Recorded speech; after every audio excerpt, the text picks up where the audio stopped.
বায়াত গ্রহণ করা জায়েজ, অথচ এরা বলতেছে বায়াত গ্রহণ করা এগুলো বেদাত। কোথায় আছে বায়াত গ্রহণ করা জায়েজ? বুখারী শরীফের প্রথম খণ্ড 550 পৃষ্ঠা, বুখারী শরীফের প্রথম খণ্ড 3599 পৃষ্ঠা এবং প্রথম খণ্ড 410 পৃষ্ঠা।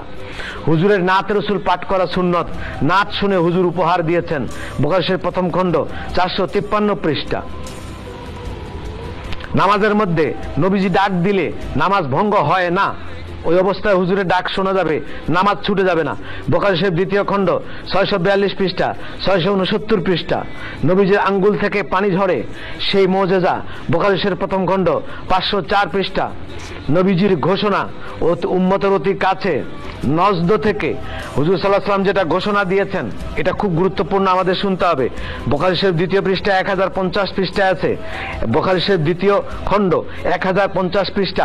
মিশকাত শরীফ 582 পৃষ্ঠায় আবু হুরায়রার হাদিস, তা হচ্ছে কি, রাসূলুল্লাহ ঘোষণা দিয়েছেন, নজদে গিয়েছেন, এখন যেটা মক্কা শরীফ থেকে পূর্ব দিকে নজদে গিয়েছেন, সেখানে হুজুর সাল্লাল্লাহু আলাইহি ওয়াসাল্লাম দোয়া করেছেন, শামের উপরে রহম করো, বাগদাদের উপরে রহম করো, ইরাকের উপরে রহম করো, সিরিয়ার উপরে রহম করো।